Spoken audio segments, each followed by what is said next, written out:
গত বিধানসভা নির্বাচনে নিজের এবং পরিবারের দেওয়া ভোট এবার ফেরত চেয়ে চিঠি দিলেন এক তৃণমূল কর্মী।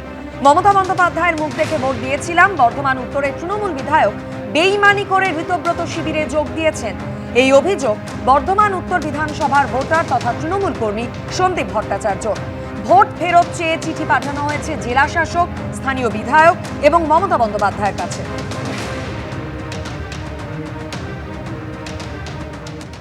বর্ধমান পূর্ব বর্ধমান জেলার একদম বর্ধমান উত্তর বিধানসভার 266 উত্তর বিধানসভার আমি একজন সক্রিয় ভোটার। প্রত্যেককে যখনই প্রার্থী হয়েছেন আমরা কিন্তু ভোট দিয়েছি মমতা ব্যানার্জিকে দেখে, ঠিক সেরকম 2026 সালে ভোটটাও দিয়েছি মমতা ব্যানার্জিকে। আজ আমরা যারা ভোট দিয়েছি সাধারণ ভোটার মমতা ব্যানার্জিকে দেখে ভোট দিয়েছি, মমতা ব্যানার্জি ম্যানিফেস্টো দেখে ভোট দিয়েছি। তাহলে আমাদের ভোট নিয়ে বর্ধমান উত্তরের বিধানসভার এমএলএ নিশীথ কুমার মালিক এমএলএ হলেন।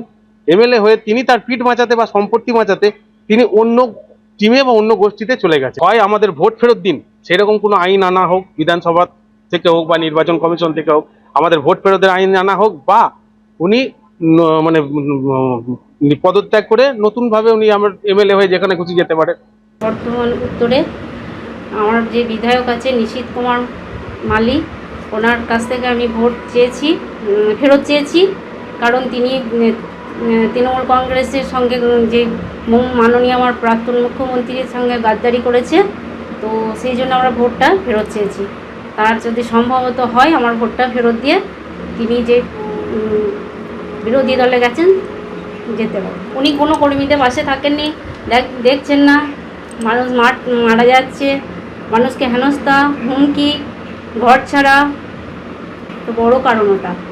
আজকে এই সময়টাই যদি আমরা তাকে না যদি পাই, আমার প্রাক্তন মুখ্যমন্ত্রী তো সম্ভব না সেখান থেকে আমাদেরকে দেখভাল করা।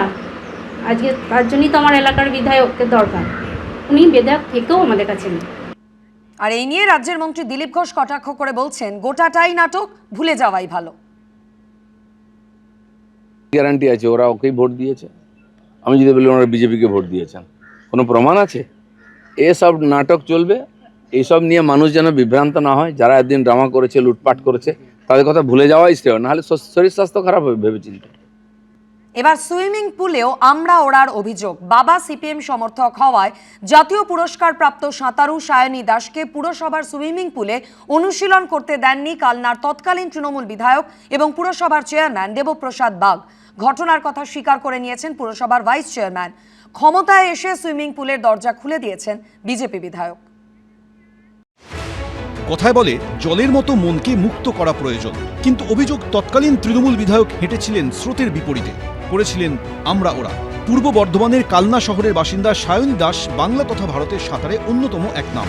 ইতিমধ্যে ইংলিশ চ্যানেল সহ 6টি চ্যানেল পার করেছেন, পেয়েছেন জাতীয় পুরস্কার। কিন্তু 2015 সাল থেকে সায়নীর অনুশীলনের জন্য বন্ধ ছিল তৃণমূল পরিচালিত কালনা পুরসভার সুইমিং পুলের দরজা। অভিযোগ, বাবা সিপিএম সমর্থক হওয়ায় সায়নীকে সেখানে অনুশীলন করার অনুমতি দেননি তৎকালীন তৃণমূল বিধায়ক ও পুরসভার চেয়ারম্যান দেবপ্রসাদ বাগ। বিশ্বের 7 সমুদ্রের মধ্যে 6 সমুদ্র ইতিমধ্যেই পার করেছে সাঁতারু সায়নী দাস, কিন্তু দীর্ঘ বছর ধরে তার কালনা শহরে যে সুইমিং পুল রয়েছে সেখানেই তিনি সাঁতার কাটতে পারেনি। তার পরিবার এবং তার অভিযোগ রাজনৈতিক কারণে আমাকে আটকানো হয়েছিল।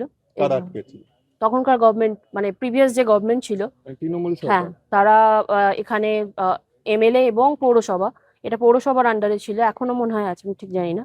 তো তারা এটাকে বন্ধ করা এবং আমার সুইমিং কেরিয়ার যাতে বন্ধ হয় সেটার জন্য ভীষণ চেষ্টা করেছে। সায়নীর বাবা প্রাথমিক বিদ্যালয়ের শিক্ষক। তার অভিযোগ, তিনি বামপন্থী বলেই তৎকালীন তৃণমূল বিধায়ক সায়নীকে সুইমিং পুলে ঢুকতে দিতেন না। সায়নীকে কালনা সুইমিং পুলে তাকে প্র্যাকটিস করতে বারণ ছিল, কারণ এখানে তাকে ঢুকতে দেওয়া হয়নি।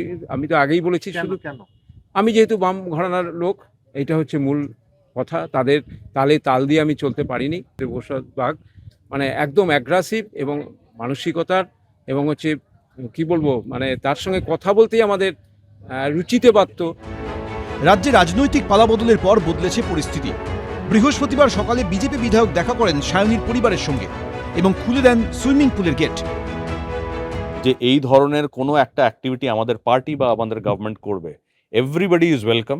আমি ওনাকে বললাম, ওনাকে রিকোয়েস্ট করলাম, আজকে থেকে আপনি আবার শুরু করুন এটা ইউজ করা, যাতে আপনাকে দেখেও লোকে ইন্সপায়ার হয়, বাচ্চারা যাতে আরও ইন্সপায়ার হয় ওনাকে দেখে।